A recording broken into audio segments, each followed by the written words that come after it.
सभी बच्चों को मेरा नमस्कार। आज हम लोग जो है काव्य सौंदर्य के तत्व के अंतर्गत अलंकार चैप्टर के विषय में पढ़ेंगे।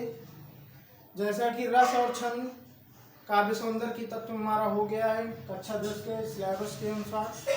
आज हम लोग अलंकार के विषय में पढ़ेंगे। सर्वप्रथम अलंकार की परिभाषा क्या है?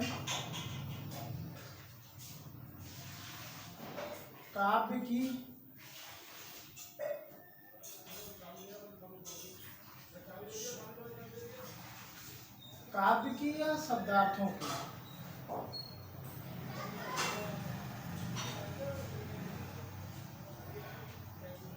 काव्य की शोभा बढ़ाने वाले,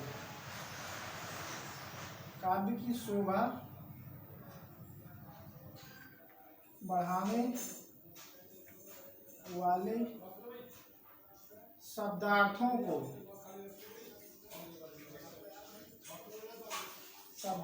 को अलंकार कहते हैं।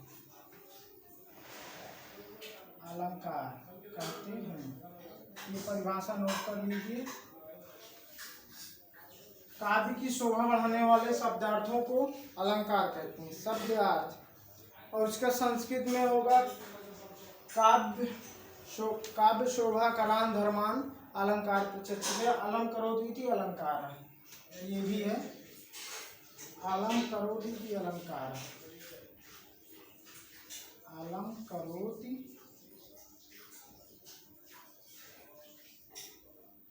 इति अलंकार। अलंकार क्या करता है? अलंकार जो है शब्दार्थों में चमत्कार उत्पन्न करता है। क्या करता है? चमत्कार। जब जहाँ पर चमत्कार होगा, चमत्कार को कहते हैं, चमत्कार को नमस्कार। जब चमत्कार होगा तो उसकी सौंदर्य में वृद्धि होगी। अब आते हैं, अलंकार की परिभाषा हो गई, इसको नोट कर लीजिएगा। अलंकार की परिभाषा के बाद हम आते हैं इसके भेद पर। अलंकार के दो भेद हैं। पहला है शब्दालंकार, दूसरा है अर्थालंकार। शब्दालंकार पहला है, शब्दालंकार। सबसे पहले हम शब्दालंकार देखते हैं। शब्दालंकार, दूसरा है अर्थालंकार।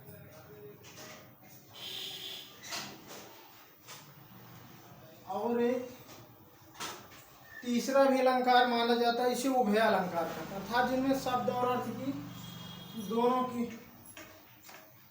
तत्वों में अलंकार दिखाई दे। लेकिन ऐसा जो है हिंदी साहित्य में हमारे नहीं है, खासकर हाई स्कूल के सिलेबस के आधार पर पढ़ाई हो रही है। इसलिए शब्दालंकार और अर्थालंकार दो ही अलंकारों को लिया जाएगा। शब्दालंकार की परिभाषा होगी जहाँ पर शब्दों के माध्यम से काव्य में या पंक्तियों में जो चमत्कार उत्पन्न होता है उसे शब्दालंकार कहते हैं। शब्दों के माध्यम से। किसके माध्यम से? शब्दों के माध्यम से। शब्दों से जो चमत्कार उत्पन्न है।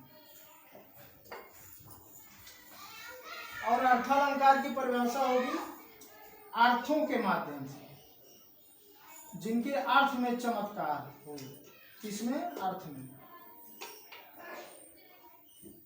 अर्थों से चमत्कार है, उसे अर्थालंकार कहते हैं। हमारे कक्षा 10 के सिलेबस में शब्दालंकार के भेद वैसे तीन हैं, अनुप्रास, यमक और श्लेष। लेकिन इसका जो है जिक्र इसमें नहीं है, लेकिन हम थोड़ा से बताएंगे जरूर। शब्दालंकार के तीन भेद। पहला है अनुप्रास, दूसरा है यमक, तीसरा है श्लेष। ये तीन जो है शब्दालंकार के अंतर्गत आते हैं। अनुप्रास, यमक, श्लेष। अनुप्रास में एक ही शब्द, मैं वैसे परिभाषा बता दे रहा हूँ, लिखने की जरूरत नहीं। अनुप्रास में एक ही शब्द की बार बार आवृत्ति होती है। और यमक जो अनुप्रास में, हाँ, एक ही शब्द की बार बार आवृत्ति होती है, जहाँ पे एक ही शब्द, जैसे तरन तनुजा तर तमाल तरवर बहु झुके कुल सोहित परसन मानव सुधा। इस प्रकार से अनुप्रास में एक ही शब्द की आवृत्ति हो रही है। यमक क्या होता है? यमक में जहाँ पर एक ही शब्द की दो या दो से अधिक बार आवृत्ति हो लेकिन दोनों के अर्थ परिवर्तित हो, चेंज हो। जैसे कनक कनक ते 100 गुनी मादकता अधिका हुआ खाए बौरा जब हुआ पाए बौरा। इसमें इस उदाहरण में कनक कनक 2 बार आया है। कनक का तात्पर्य सोने से है, कनक का तात्पर्य धतूरे से है। तो इस प्रकार शब्दों की जो है आवृत्ति तो हुई है लेकिन अब दोनों का अर्थ अलग अलग। और श्लेष क्या है? श्लेष का मतलब चिपका हुआ, जहाँ पर एक ही शब्द के कई अर्थ 2 या 3 या इससे अधिक अर्थ निकलते हैं तो वहाँ पर श्लेष अलंकार होता है। जैसे रहीमन पानी राखिए बिन पानी सब सून, पानी गए न उबरे मोती मानुष चून। तो यहाँ पर जो है पानी एक ही शब्द है, पानी के 3 अर्थ हैं। पानी का अर्थ मोती भी है, पानी का अर्थ मान और प्रतिष्ठा भी है, नहीं हाँ पानी का अर्थ जो है पानी है, एक तो पानी का अर्थ पानी है, दूसरा जो है मान प्रतिष्ठा सम्मान आज से है, और तीसरा जो है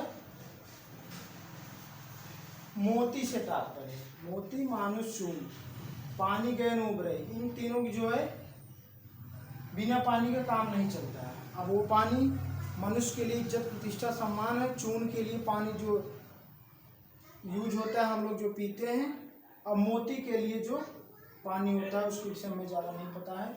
तो आइए हम देखते हैं। अब शब्द अलंकार तो हो गया, ये सिलेबस के बाहर है हाई स्कूल के। तो अर्थालंकार को देखते हैं। अर्थालंकार के तो वैसे बहुत सारे भेद हैं लेकिन इसमें हाई स्कूल के सिलेबस के अनुसार मुख्य मुख्य उपमा रूपक उत्प्रेक्षा जो है हम उसको बताते हैं।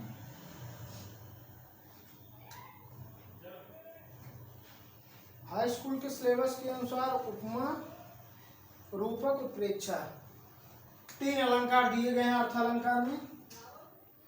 उपमा रूपक और उत्प्रेक्षा।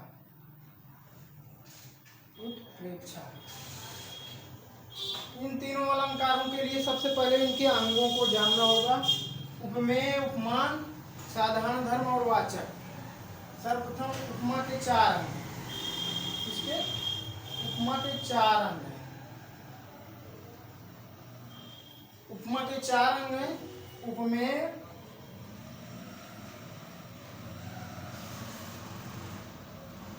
नंबर 2 उपमान, नंबर 3 साधारण धर्म, नंबर 4 वाचक। उपमेय, उपमान, साधारण धर्म और वाचक, यही 4 हैं। उपमेय अर्थात जिसकी उपमा बतलाई जाए, जिसकी विशेषता बतलाई जाए। जैसे सी मुख समता किम करे चंद्र वापरो रंग, या एक और उदाहरण है पीपर पात सरिसमन डोला। अब इसमें जैसे एक उदाहरण हम आगे समझाते हैं। उपमेय जिसकी विशेषता बतलाई जाए, वस्तु हो गया, मान लो कोई वस्तु है ना, मुख हो गया।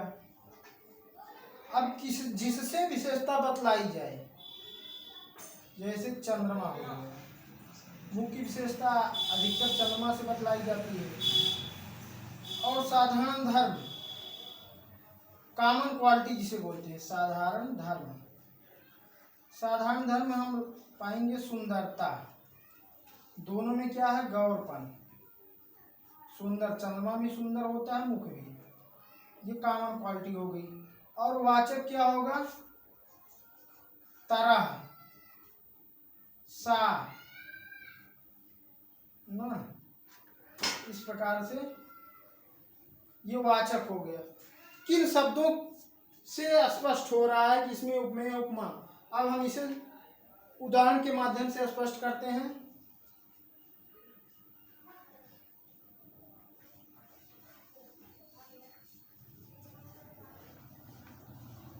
जैसे उदाहरण है,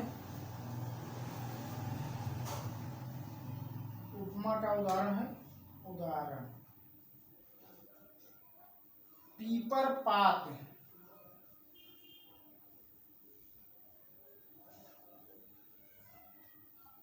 सरिस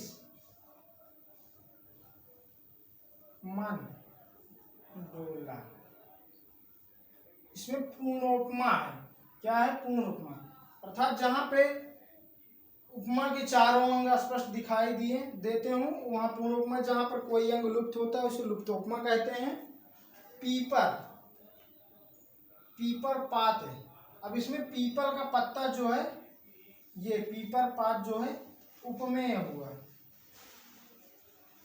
नहीं उपमेय नहीं। इसमें मन जो है पीपर पात सरिस मन डोला, ये मन जो है उपमेय होगा, क्योंकि मन की विशेषता किससे बतलाई जा रही है? मन जो है चंचल होता है। उसी प्रकार से पीपल का पत्ता जो है तनिक भी, थोड़ा भी हवा चलता है तब भी वो इधर उधर लड़खड़ाने लगता है, खड़खड़ाने लगता है, हिलने लगता है। उसी प्रकार से कब कह रहा है पीपर पात सरिस मन डोला। मन क्या है? उपमेय है, अर्थात मन की विशेषता बतलाई जा रही। किससे? पीपर पात, पीपल का पत्ता क्या हुआ? उपमान हुआ। साधारण धर्म क्या हुआ? पीपर पात सरिस मन।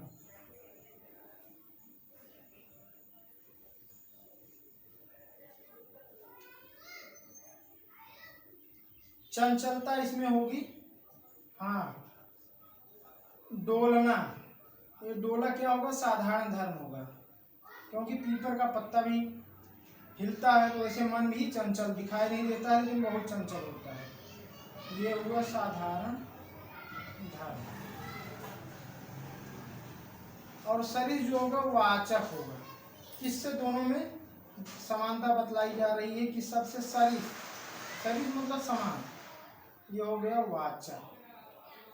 अब इस प्रकार से स्पष्ट है पीपर पात सरिस मन डोला, ये पूर्ण उपमा का उदाहरण है। इसमें उपमा के चारों जो है अंग अस्पष्ट हैं। इस प्रकार से उपमा अलंकार का हमारा स्पष्टीकरण हुआ। अब देखते हैं रूपक। अगला अलंकार जो है रूपक। रूपक का की परिभाषा है, अच्छा उपमा की परिभाषा नहीं बताई थी। जहां उपमेय में उपमान की उपमेय की उपमान से विशेषता बतलाई जाए और साधारण धर्मवाचक सभी दिए हों उसे उपमा अलंकार कहते हैं। पूर्ण उपमा कहते हैं। उपमा के दो भेद हैं, पूर्ण उपमा, लुप्तोपमा, लेकिन इन सब की पढ़ने की जरूरत नहीं, केवल उपमा जानते रहें। रूपक का है जहां पर उपमेय का, उपमेय में उपमान का अभेद आरोप क्या हो, जहां पर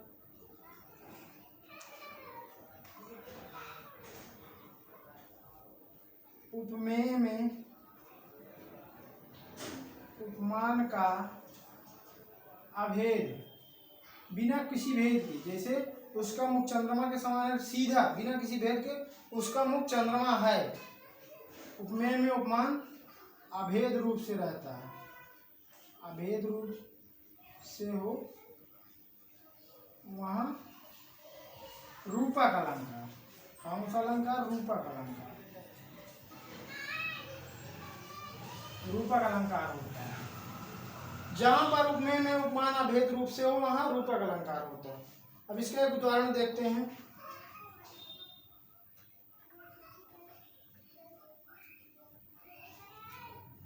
उदाहरण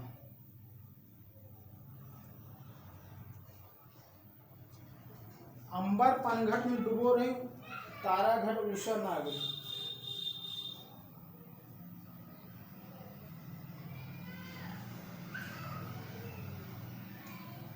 अब इसमें कमल बंद हो जाए। एक छोटा उदाहरण लेते हैं। चरण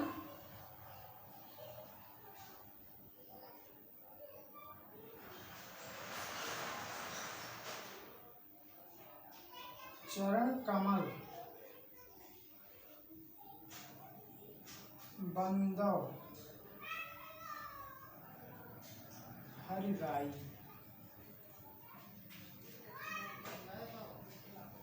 ये हो गया। अब इसमें चरण कमल बंदव हरि राई, चरण कमल बंदव हरि राई। अब इसमें चरण जो है उपमेय होगा, कमल उपमान होगा। उपमेय साधारण धर्म दोनों की सुंदरता हो जाएगी। और वाचक तो इसमें स्पष्ट नहीं है। तो इसमें जो है जहां पर उपमेय और उपमान का अभेद आरोप, यहाँ इसमें ऐसा नहीं किया गया कमलवत या कमल के समान चरणों की, मैं विष्णु के कमल के समान चरणों की वंदना करता हूँ। सीधा कहा गया डायरेक्ट, इसमें बिना किसी भेद के बंदव हरिराई, हरि माने विष्णु के कमलवत चरणों की वंदना करता हूँ। यहाँ पे देखो चरण और कमल में, चरण और कमल में अभेद है। क्या है? इसमें कोई भेद नहीं दिखाया गया है के समान सरिस सा यू, यहाँ अभेद है। क्या है? चरण और कमल में अभेद है, कोई भेद नहीं दिखाया गया, अर्थात कमलवत चरणों की हम विष्णु के कमलवत चरणों की वंदना करते हैं। इस प्रकार से हमारा ये रूपक अलंकार भी स्पष्ट हुआ। एक अनुदान और देख लेते हैं।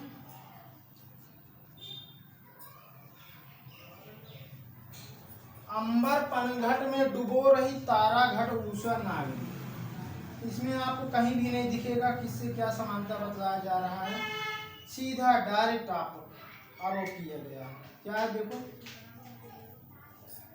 अंबर माने आकाश, रूपी, तो रूपक में रूपी लगा सकते हैं। पनघट, पनघट मतलब बावड़ी तालाब जो भी कहेंगे। अंबर पनघट में डुबो रही, अंबर पनघट में डुबो रही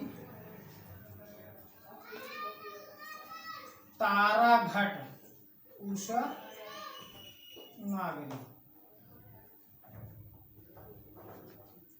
तारा घट उषा नागरी।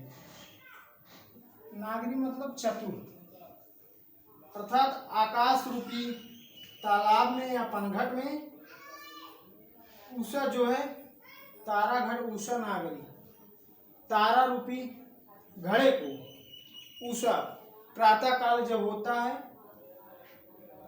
हाँ शाम उषा घट, तारा घट उषा नागरी, जब प्रातः काल होता है तो उषा लालिमा निकलती है और ताराएं डूब जाती हैं। उस समय का बड़ा ही मार्मिक वर्णन है। अंबर पनघट में डुबो रही तारा घट उषा नागरी, आकाश रूपी तालाब में तारा रूपी घड़े को चतुर नायिका, उषा रूपी चतुर नायिका डुबो रही है।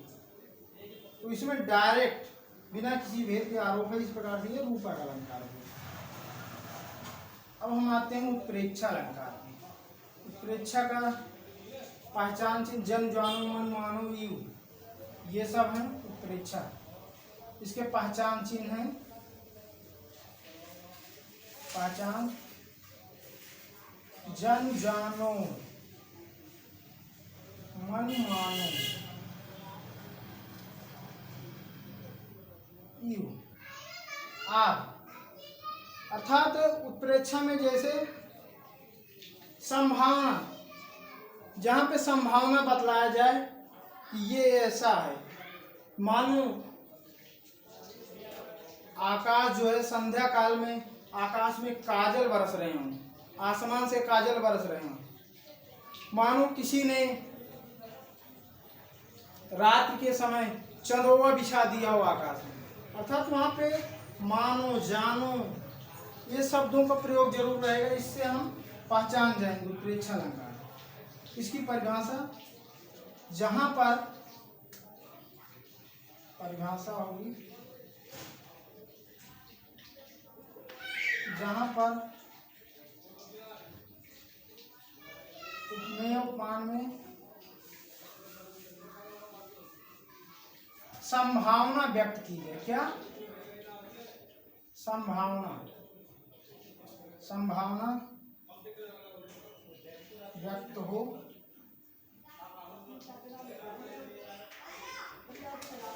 उसे उत्प्रेक्षा अलंकार कहेंगे। उत्प्रेक्षा अलंकार कहते हैं जहां पर उपमेय उपमान में संभावना व्यक्त हो उसे उत्प्रेक्षा अलंकार कहते हैं।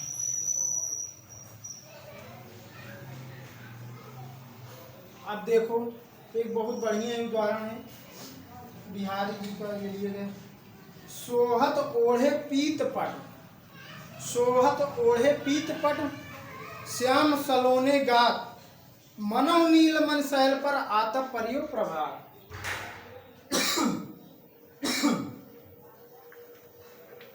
इसका उदाहरण हम लेते हैं। उदाहरण सोहत ओढ़े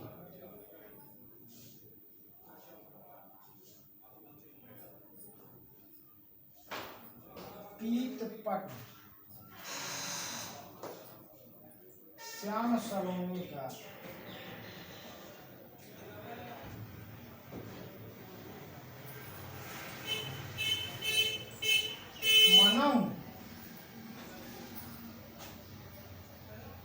मनौ देखो ये इसका पहचान चिन्ह आ गया मनौ।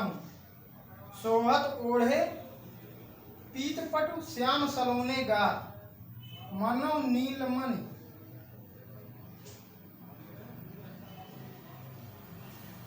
शैल पर आता परियो प्रभात। परियो प्रभात। सोहत ओढ़े पीत पट, यहाँ पे श्री कृष्ण की विशेषता को बतलाई जा रही है। सोहत ओढ़े पीत पट अर्थात श्री कृष्ण जी पीला वस्त्र ओढ़े हुए हैं और श्याम सलोने गात, उनका सांवला सलोना शरीर उसमें से झलक रहा है। इस प्रकार से लग रहा है सांवले सलोने शरीर पर पीले वस्त्र को ओढ़े हुए हैं, तो इस प्रकार से प्रतीत हो रहा मनो मानो नीलमण शैल पर, नीलमणि पर्वत पर प्रातः काल का धूप पड़ गया।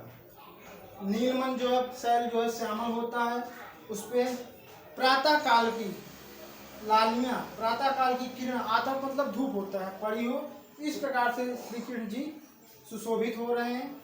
तो इसका पहचान यही है उत्प्रेक्षा, और इसमें संभावना की जा रही मानव नीलमण शैल पर सोहत ओढ़े पीठ पर श्याम सलोने गात, सांवला सलोना शरीर से युक्त पीले पट वस्त्र को पहने हुए ओढ़े हुए इस प्रकार से सुशोभित हो रहे हैं श्री कृष्ण जी, मानव के नीलमण पर्वत पर प्रभास प्रातःकालीन किरण उस पर पड़ गया, इस प्रकार से सुशोभित हो रहे हैं। यहाँ संभावना व्यक्त की गई, तो इसमें कोई दिक्कत नहीं होनी चाहिए हमारे ख्याल से। जिसको दिक्कत हो किताब है और हमारा यूट्यूब चैनल है मंजीत कुमार के नाम से, उस पर आप लोग कमेंट करिए, शेयर करिए, अधिक से अधिक सब्सक्राइब करिए, शेयर करिए, देखिए प्रतिदिन वीडियो को। जहाँ ना समझ में आए आप हमारे पर्सनल नंबर पर भी कांटेक्ट कर सकते हैं। हमारा नंबर है